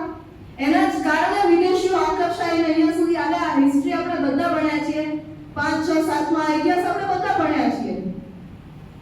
તો આપણી પાસે કંઈક એવું હતું, કંઈક કેટલાક ખજાના એવા હતા જેની જરૂરિયાત, જેના પ્રત્યે લગાવ, જેના પ્રત્યે આકર્ષણ આખા વિશ્વને હતું. આ બાબતોને આપણે ફરી જીવતી કરવાની છે. આપણે સાંભળ્યું કે મરી મસાલા અને તેજાના માટે વિદેશીઓ ભારતમાં આવ્યા, આપણા સિલ્કના કાપડ માટે વિદેશીઓ ભારતમાં આવ્યા, અને એક વાને આવ્યા અને પછી કોણ જાણે કઈ કેટલું લઈને ગયા. આ સમયે એ લોકો માત્ર આપણી વસ્તુઓ નથી લઈ ગયા, ક્યાંક ને ક્યાંક આપણું ગૌરવ લઈ ગયા છે. આપણા દેશને આઝાદ થયે 77 વર્ષ થઈ ગયા, 78 વર્ષ થવા આવ્યા. આઝાદી અમૃત મહોત્સવ આપણે આટલો સુંદર રીતે ઉજવ્યો, છતાં પણ આપણે ક્યાંક ને ક્યાંક એક ગુલામી માનસિકતામાંથી બહાર નથી આવી શક્યા. આપણને બધાને હજી આપણાથી ગોરી ચામડીની કોઈ વ્યક્તિ હોય તો એની સામે થોડી ઇન્ફિરિયોરિટી અનુભવાય છે. આપણને એવું લાગે કે એ દેશ આપણા કરતા વધારે વિકસિત છે, વધારે આગળ છે. ધ અમેરિકન ડ્રીમ જીવવાની ઘેલછા ખાસ કરીને કોવિડ પછી એટલી બધી બની ગઈ છે કે હું ખાતરીથી કહી શકું કે અહીંયા બેઠેલી દરેક વ્યક્તિનું ઓછામાં ઓછું એક સદુ છેલ્લા 5 વર્ષમાં વિદેશ ગયું હશે, અને એવા વિચાર સાથે કે ક્યાં જ સ્થાયી થઈ જાય. આ વિચાર સાથે દરેકનો ઓળખીતું સંબંધી, ભાઈ બહેન, કાકા મામા માસી કોઈક ને કોઈક વિદેશ ગયા જ હશે. શા માટે? કારણ કે આપણા મનમાં એ વાત ઘર કરી રહી છે કે ત્યાંનું જીવન અહીંયા કરતા કંઈક વધારે સુંદર છે, કંઈક વધારે સરસ છે. કયા દેશની આપણે વાત કરી રહ્યા છીએ એનો ઇતિહાસ આપણે ક્યારેય જાણવાનો પ્રયત્ન કર્યો છે? જે અમેરિકન ડ્રીમની પાછળ આપણા દેશની બૌદ્ધિક સંપદા કેલી થઈ છે, એ દેશનું આજથી 250 વર્ષ પહેલા સુધી અસ્તિત્વ પણ નહોતું. અને મારા અને તમારા ઘરમાં ખોલીને જોશો ને તો પટારાની અંદર 250 વર્ષ જૂના ભરત ગૂંથણના તો ચણિયા ચોળી મળી આવશે આપણને, જે આપણા બાપ દાદાઓ ભર્યા હોય. મોતી ભરતના ચાકડા મળી આવશે, જે આપણા દાદીના દાદીએ ભરી અને રાખ્યા હશે. એક નાનકડું ગામ લઈ લો અને એમાં 250 વર્ષથી જૂની વસ્તુઓ કેટલી, આની યાદી બનાવશો તો પાનું ભરાઈ જશે. અને આપણે જે દેશની પાછળ ઘેલા થઈએ છીએ એ દેશનું તો 250 વર્ષ પહેલા અસ્તિત્વ પણ નહોતું આ સ્વરૂપમાં. વાત કરું છું હું અમેરિકાની, જેના કારણે આપણે આ સ્વદેશી અભિયાનને વધારે ઝડપથી વેગ આપવો પડ્યો છે. આપણે આત્મનિર્ભર થવા તરફ તો હતા જ, આત્મનિર્ભર થવાના પંથો તો પહેલેથી હતા, પણ અચાનકથી આપણે વધારે વેગ શા માટે આપવો પડ્યો છે? એક એવા દેશના કારણે કે જે 500-700 વર્ષ પહેલા તો એક પણ ગોરી વ્યક્તિ, આપણે જેને ગોરા કહીએ છીએ, અમેરિકાની ભૂમિ પર આ એક પણ વ્યક્તિનું અસ્તિત્વ નહોતું. સ્પેનના રાજાએ એક પ્રવાસીને બેક કર્યું, સ્પોન્સર કર્યું આજની ટર્મમાં કહીએ તો, અને આ પ્રવાસી એટલે કોલંબસ. એ નીકળી પડ્યો ભારત શોધવા માટે અને પહોંચી ગયો ક્યાં? અમેરિકાની ધરતી ઉપર. ત્યાં એણે જોયું કે અહીંયા કોઈક પ્રજા તો વસવાટ કરે છે. એ શોધવા નીકળ્યો તો ઇન્ડિયન્સને, એટલે એણે નામ આપી દીધું રેડ ઇન્ડિયન્સ. અને પછી ધીમે ધીમે યુરોપના દરેકે દરેક દેશ એ બાજુ ખેંચાતા ગયા, ત્યાં પોતાની વસાહતો વસાવતા ગયા. અને પછી કદાચ માનવ ઇતિહાસમાં કરોડોના કરોડ કહેવાય એવી સ્લેવરી, ગુલામીની આખી પરંપરા ત્યાં ચાલી. પછી એમાંથી બહાર આવી અને એક વિકસિત દેશ તરીકે એ દેશ સંસ્થાપિત થયો, આજે વિશ્વની મહાસત્તા બનીને બેસી ગયો. આપણે ક્યાંય કોઈની લીટી ટૂંકી નથી કરી. દરેક દેશના ઇતિહાસમાં કંઈક ને કંઈક લોહિયાળ ક્રાંતિ હોય. દરેક સિક્કાની બંને બાજુ હોય, સારી નરસી. એક દેશનું બધું જ ખરાબ, બધું જ નકામું, નકારાત્મક આવું જરૂરી નથી. પણ આપણે સમજવાનું એ છે કે એ દેશનું બધું જ સારું, બધું જ સુંદર, બધું જ હકારાત્મક આવું પણ નથી. એટલે સૌથી પહેલા આપણે આ ગુલામી માનસિકતામાંથી બહાર આવવું પડશે.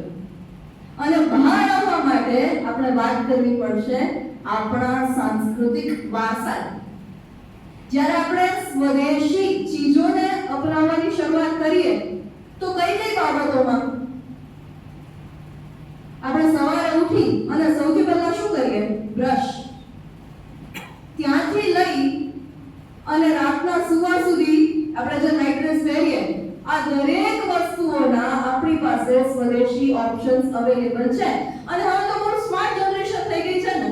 હવે તો આપણે ગૂગલ કે વિકીપીડિયા પર પણ સર્ચ કરવા નથી જવું પડતું. તમે ચેટ જીપીટી કે કોઈ પણ એઆઈ ને પણ જો એક સવાલ પૂછો કે ફલાણી વસ્તુની ભારતીય બ્રાન્ડ કઈ, તો આપણને બહુ સરળતાથી એનો ઓપ્શન મળી જાય છે. હવે આપણે કોઈ પણ બ્રાન્ડનું નામ શોધી પછી એના મૂળ ક્યાં છે જોવા જઈ અને તપાસ કરવાની જરૂરત નથી રહેતી. હવે તો આપણા માટે આ વસ્તુ બહુ સહેલી થઈ ગઈ છે કે આપણે બહુ સરળતાથી દરેક વસ્તુની બ્રાન્ડ ભારતમાં કઈ છે એ જાણી શકીએ, એ સમજી શકીએ અને એને અપનાવી શકીએ. અને આપણને ગુણવત્તાયુક્ત પ્રોડક્ટ્સ મળી રહે છે. આ તો વાત થઈ જીવન જરૂરિયાતની વસ્તુઓની. હવે આપણે એનાથી થોડા આગળ વધીએ. એવી વસ્તુઓ કે જે કદાચ આપણા જીવન જરૂરિયાતની નથી, આપણા સપનાઓની છે, આપણા ગોલ્સની છે, આપણી ફેન્ટસીની છે. મોટા ભાગની વિદેશી પ્રોડક્ટ્સ આપણે આ ફેન્ટસી માટે વાપરતા હોઈએ છીએ. જેમ કે વિદેશી મોંઘા બેગ્સ આપણને જોઈતા હોય. અત્યારે તમે બેગ્સની કિંમત જુઓ તો 7-8 હજાર, 12 હજારથી શરૂ કરી અને 1.5 લાખ, 2 લાખ, 15 લાખ સુધીના બેગ્સ વિદેશી કંપનીઓના વેચાય છે. અને થોડા સમય પહેલા પછી આપણને ખબર પડી કે એ બધા બેગ્સ પાછા 250 રૂપિયામાં અહીંયા ચાઇનામાં બને છે. ત્યાંથી વિદેશ જાય અને પછી એના પર લેબલિંગ થાય અને પછી પાછા આપે અને પછી આપણે લાખો રૂપિયા આપીએ. કોઈ જ અર્થ છે આ આખી ઘટનાનો?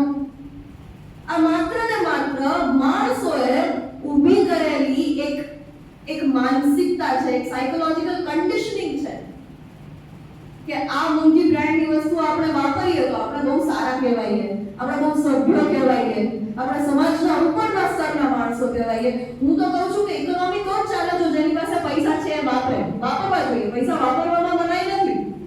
હું તો કહું છું કે દરેક વ્યક્તિ એનું કમાય કે એને 5,000-7,000 ના દર મહિને બેગ લેવા પોસાય. પણ આ જ પૈસા આપણે એવી વસ્તુમાં પણ વાપરી શકીએ છીએ ને કે જેમાં આપણા દેશના લોકોએ જીવ રેડ્યો હોય.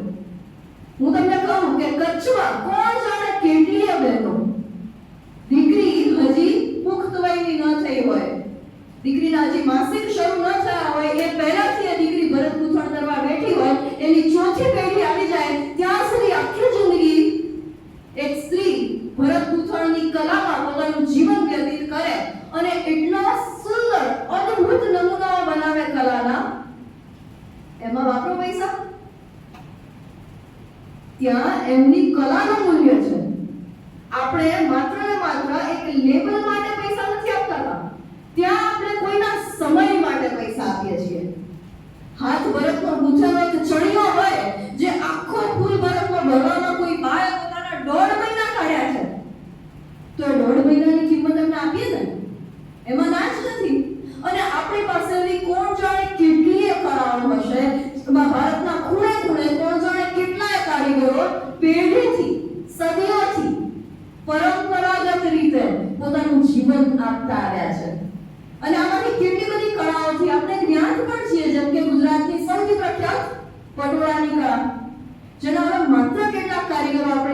પહોંચ્યા છે, અને છતાં પણ સરકાર અને કેટલા બધા NGOs, કેટલા બધા સામાજિક સંગઠનો એવા પ્રયત્નો કરી રહ્યા છે કે આ કલાને આપણે પ્રોત્સાહન આપીએ, આ કલાને જીવંત રાખીએ. સરકાર દ્વારા કેટલો સરસ ઉપક્રમ હાથ ધરાયો છે જીઓ ટેગનો. જે પ્રોડક્ટ્સ એવી હોય કે જેની કિંમત કરતા એનું મૂલ્ય વધારે મહત્વનું છે, એ પ્રોડક્ટ્સને જીઓ ટેગ આપવામાં આવ્યો. કિંમત તો માત્ર પૈસામાં માપી શકાય, પણ મૂલ્ય એ પૈસાથી વિશેષ છે. મૂલ્ય એ ક્યાંક ને ક્યાંક પૈસા સાથે થોડી લાગણીઓને જોડે છે, વારસાને જોડે છે, સંસ્કૃતિને જોડે છે. તો આ જીઓ ટેગ વાળી કોણ જાણે કેટલી બધી કલા, એની પ્રોડક્ટ્સ, એના લિસ્ટ, એના સોર્સિસ બધું જ આપણને એક વેબસાઈટ ઉપર અવેલેબલ હોય છે. પ્રશ્ન ખાલી એટલો છે કે આપણું ફોકસ કઈ બાજુ છે. હમણાં આલિયા ભટ્ટ અજરખની સાડી પહેરીને આવી તો બધાને આખા ભારતના અજરખ ઉપર ધ્યાન જતું રહ્યું અને ભુજના અજરખપુરમાં ગાડીઓની અવરજવર વધી ગઈ. કેમ? તો કે આલિયા ભટ્ટે સાડી પહેરી, આપણો ફોકસ ક્યાં જતું રહ્યું? આપણી જનરેશન આટલી બધી સેલિબ્રિટી ડ્રીવન છે ને. હમણાં મને કહો કે વિરાટ કોહલી જો બંદેજનો કુર્તો પહેરીને આવશે તો માર્કેટમાં બંદેજના કેટલા કુર્તાઓ ઉભા થઈ જશે. આપણી જનરેશન જે સોશિયલ મીડિયા પર એટલો બધો સમય ગાળે છે, એની પાસે આંગળીના પેઢે ગણાય એવા કેટલાક રોલ મોડલ્સ આવી ગયા છે. આ લોકો જે બાજુ આપણું ફોકસ લઈ જાય ને એ બાજુ આપણું ફોકસ જાય છે. જવા દેવાય, એમાં પણ ફોકસ જવા દેવાય, વાંધો નથી, પણ થોડું પોતાનું મગજ ચલાવી. આજે ઘણા બધા કલાકારો લોકકલાને પ્રોત્સાહન આપવા માટે કામ કરતા હોય તો એ બહુ જ સુંદર વાત છે. થવું જોઈએ. કલા થકી આપણે સંસ્કૃતિને જીવતી રાખી શકીએ અને એનું બહુ જ સુંદર દ્રષ્ટાંત હમણાં જ કોક સ્ટુડિયોનું છે નવું ગીત રિલીઝ થયું આદિત્ય ગઢવીનું. કયું? મીઠા ખારા. આ બહુ સુંદર દ્રષ્ટાંત છે. ગુજરાતની એ અગરિયા પ્રજાતિ જેણે પોતાનું આખું જીવન દેશભરને મીઠું, નમક, લૂણ પૂરું પાડવામાં ખપાવી દીધું. પેઢીઓથી પરિવારો આખા ખપાઈ ગયા આમાં. એ ગીત એક કેટલીક પંક્તિઓ દ્વારા એક પ્રજાતિ તરફ આખા દેશનું ધ્યાન દોરી ગયું.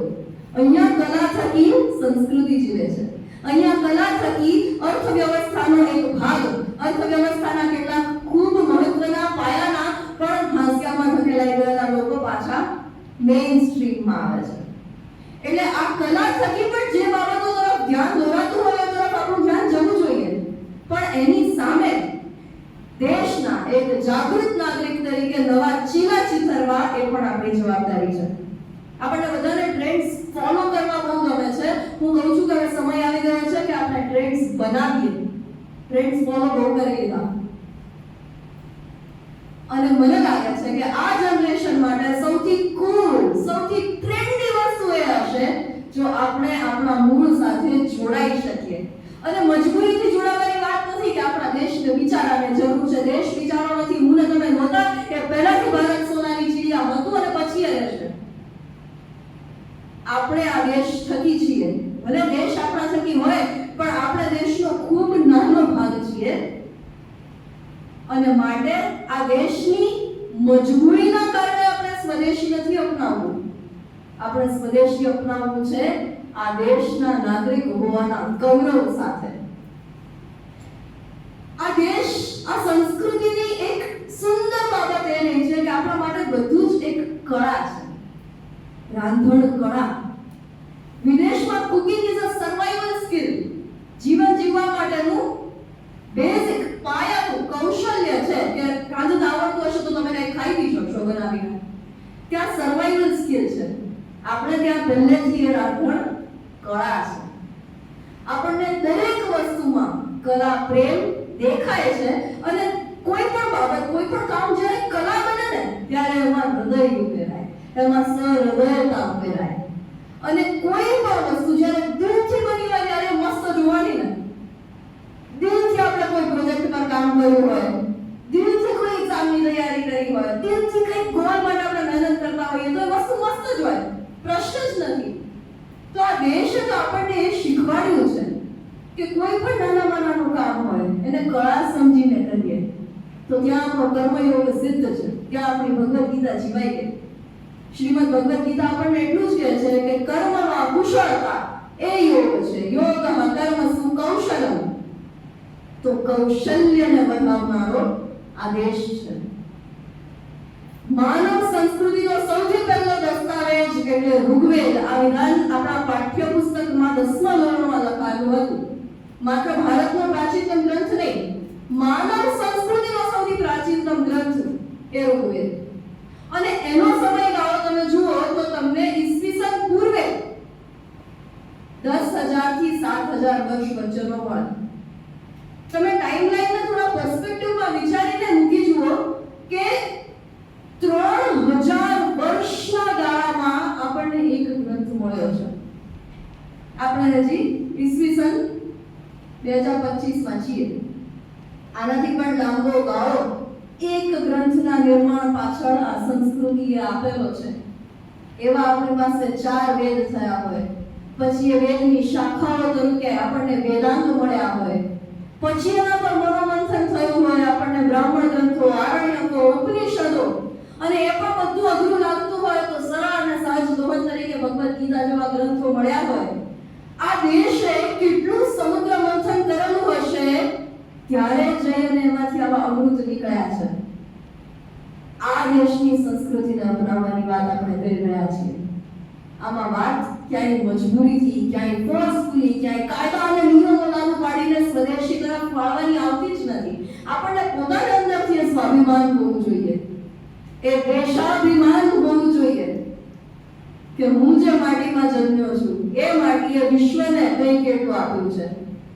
તમે કોઈ પણ સાહિત્ય, કોઈ પણ કળા, કોઈ પણ વિચારના જો મૂળ સુધી પહોંચો તો તમને ક્યાંક ને ક્યાંક ઋગ્વેદમાં મળશે. જેમ કે આપણે મલ્ટીમીડિયાનો સમય છે, મલ્ટીમીડિયા લઈ લઈએ તો મલ્ટીમીડિયાના મૂળમાં શું હતું? વિઝ્યુઅલ્સ પહેલા કેવી રીતે થતા? નાટક સ્વરૂપે મંચ ઉપર ભજવાઈને. એ નાટકના મૂળ આપણને ક્યાં મળશે? વેદના સંવાદ સૂક્તોમાં. ત્યાં જે એક વિચાર બીજ રોપાયો એ આટલી સદીઓ, આટલા હજારો વર્ષોના અંતે આપણી પાસે visual media, content creation, YouTube videos, blogs આદા સ્વરૂપે છે. ક્યારેક આ આખી ચેઇનને વિચારી જોઈશું ને તો સમજ પડશે કે સ્વદેશી બનવું એ તો આપણા મૂળ તરફ પાછા જવાની ઘટના છે. અને મૂળ સાથે જેટલા જોડાયેલા રહીશું ને એટલા ઉપર ઉઠી શકીશું. એટલો વિકાસ આપણો વધારે ને વધારે દ્રઢ થશે, મજબૂત બનશે, સસ્ટેનેબલ બનશે. વિકાસ એવો ન હોય કે જે થોડા સમય પૂરતો એક હાઈ આપી જાય, સ્પાઇક આપી જાય. એવો હોય કે જે આખી ને આખી પેઢીમાં કંઈક બદલાવ લાવી જાય, કંઈક વૈચારિક ક્રાંતિ લાવી જાય. એવી વૈચારિક ક્રાંતિ જેનાથી માત્ર એક શોર્ટ ટર્મ ટ્રેન્ડ તરીકે સ્વદેશી વસ્તુઓ નહીં, પાયાની વિચારધારા તરીકે આપણે સ્વદેશી વસ્તુઓ તરફ પાછા વળીએ. અને એમાં પણ આપણે તો ગરવીલા ગુજરાતના સંતાનો છીએ. કર્કવૃત તઈનો કમરબંધ છે ને એશિયાઈ સિંહ એનું આસન છે. અહીંયા ગરબાની રડિયાળી રાત અને અનંત વિકાસનું નૂતન પ્રભાત છે. આ ગરવીલા ગુજરાતીઓ જો એકવાર સ્વદેશી તરફ પાછા વળી ગયા ને તો પછી એમને વિદેશી તરફ મોકલવા વધારે અઘરા થઈ જાય. કારણ કે તમે વિચાર તો કરો કે આપણી લોકકલા, આપણી લોક સંસ્કૃતિ કોણ જાણે કેવડો વિશાળ વારસો છે. એવું લાગે કે જાણે નભો મંડળમાં વહેતી આકાશગંગા એ વિહરવા આવી છે. ધરતીનો આ ખૂણો પસંદ કરી અને એ લોકકલા સ્વરૂપે રમવા આવી છે. આપણને બધાને નવા નવા કપડાનો બહુ સરસ શોખ હોય ને. આ એક ગુજરાતની ધરતીએ કેટલા પ્રકારની સાડીઓ આપી. છાયલ, છેદારિયું, સાડું, સણિયું, શેલું, શાપક, વિરોધક, ગરજ, ગંડેરી, ગાળો, ઘેર, ઘરચોળું, કસુંબો, લેરિયું, મગિયું, મેઘાડંબર, ચીરંબર, ચંદ્રગા, ગજબડા, સ્વરસરી, પટોળા, બાંધણી. આ બાંધણીમાં બારબાગ, બાવનબાગ, વીરબાગ, રાયરાણા, કોડીબાગ, ચોકીદાર, આંબાડા, મોરજાળ, વસંત બહાર, ગરબા ટીંગલીની ભાત હોય અને એના પાલકમાં હાથી કચકની ભાત હોય. એ ચૂંદડી પહેરી, એ સાડી પહેરીને ગુજરાતનો ગરબા ઘૂમતી હોય ને ત્યારે યુનેસ્કોને એમ થાય કે આ ગરબાને આપણે અનટેન્જિબલ હેરિટેજ આનું બિરુદ આપવું પડશે.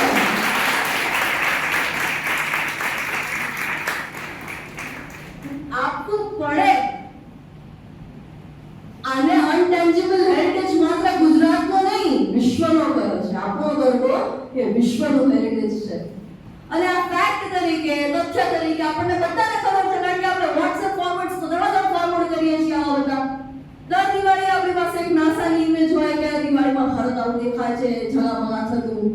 દર વર્ષે આપણને WhatsApp ફોરવર્ડ આવે કે ભારતના રાષ્ટ્રગીતને વિશ્વના શ્રેષ્ઠ રાષ્ટ્રગીતનો એવોર્ડ આપવામાં આવ્યો. WhatsApp બધા દરવાજા ફોરવર્ડ કરીએ છીએ, પણ એમાંથી કેટલા તથ્ય છે, કેટલા અંદર ઉતારવાના છે એ વિચારવાનું ભૂલી જઈએ છીએ. જો આ તથ્યને અંદર ઉતારીશું ને તો ધીમે ધીમે આપણી અંદર એક પરિવર્તન આવશે, આપણો અભિગમ, આપણો દ્રષ્ટિકોણ બદલાશે અને આપણો માયેલો આપણને કહેશે કે પોતાના જ દરિયામાં પોતાની જ ડૂબકીથી જાતનું અમૂલ્ય મોતી લો.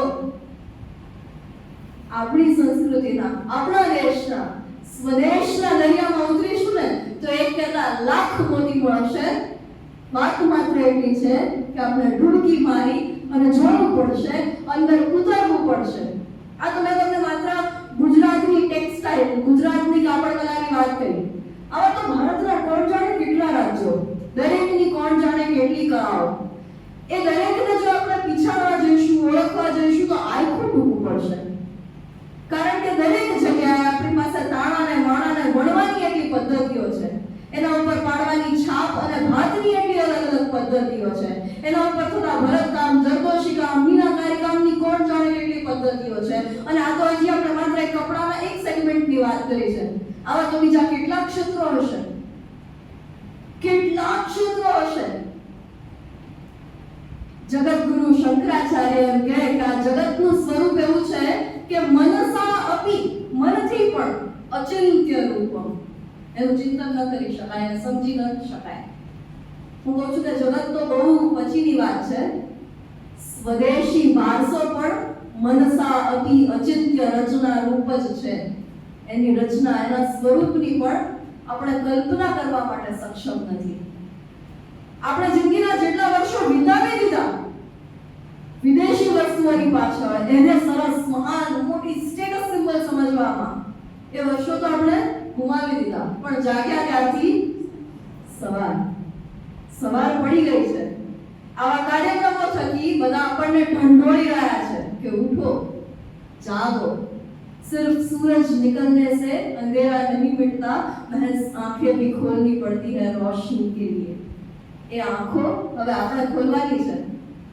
ત્યારે જઈ અને દેશની સવાર આ દુનિયા જોશે, આ વિશ્વ જોશે. અને એ સમયની માંગ છે કે આ વિશ્વ ભારતનું પૂરું પોટેન્શિયલ, ભારતની પૂરી ક્ષમતા જોવે, સમજે, જાણે અને સ્વીકારે. કારણ કે જોવું, જાણવું અલગ બાબત છે, પણ સ્વીકારવું અલગ બાબત છે. વિશ્વના કોણ જાણે કેટલા દેશ એવા હશે જેને ભારતની ક્ષમતાઓની ખબર છે પણ સ્વીકાર નથી થતો એમનાથી. ક્યાંક ને ક્યાંક એમના અહમ ખવાઈ જતા હોય.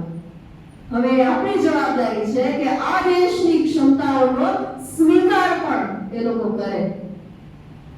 Largest population on the planet, સૌથી વધારે વસ્તી ધરાવતો આપણે દેશ છીએ. આ વસ્તીને જો આપણે યોગ્ય રીતે મેનેજ ન કરી શક્યા તો એ આપણી સૌથી મોટી સમસ્યા છે. પણ જો આ જ વસ્તી, આ જ દેશના નાગરિકો દેશ માટે જીવતા થયા તો એ આપણી સૌથી મોટી ક્ષમતા હશે.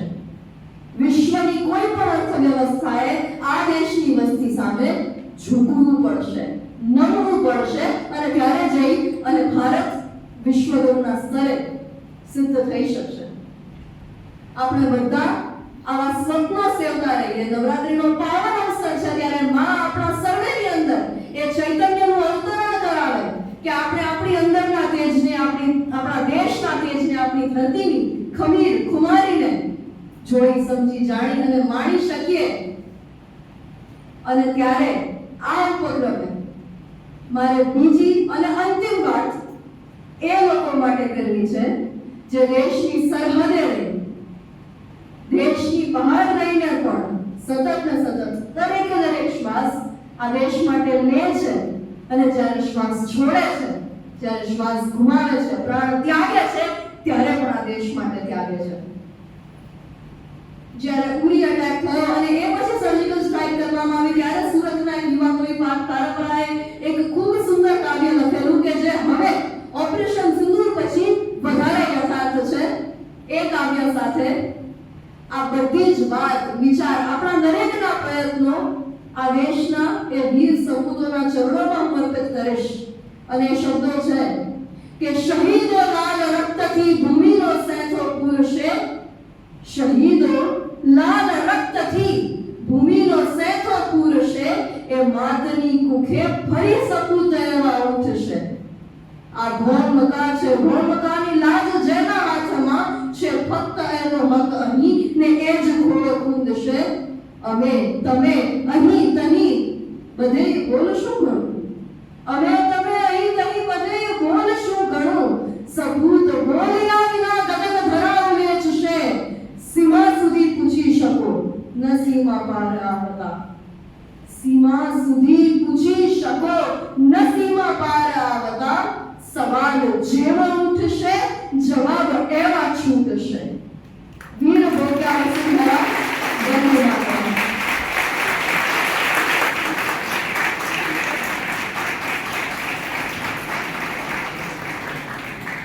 સાંસ્કૃતિક વારસો, ગૌરવ અને આપણી પોતાની આભા સમગ્ર દેશ તરફ કેવી રીતે લાવી અને કેવી રીતે ઉજાગર કરી અને ચિતાર રજૂ થયું છે. ત્રણ બે દાદાએ સરસ કીધું છે. આપણે સૌ જાણીએ છીએ મારો દેશ મારું અભિમાન, મારો દેશ મારું સ્વાભિમાન. જે મહેશભાઈએ વાત કરી, દિવાળીના તહેવારો આવે છે, એમની ખાતરી સાથે હું મારી ખાતર પણ ઉમેરું છું કે દિવાળીના તહેવારોમાં નિત નવી સ્કીમ આવે છે. આટલું બધું ડિસ્કાઉન્ટ, આ ડિસ્કાઉન્ટ, તે ડિસ્કાઉન્ટ, સોશિયલ મીડિયા પર ડિસ્કાઉન્ટ.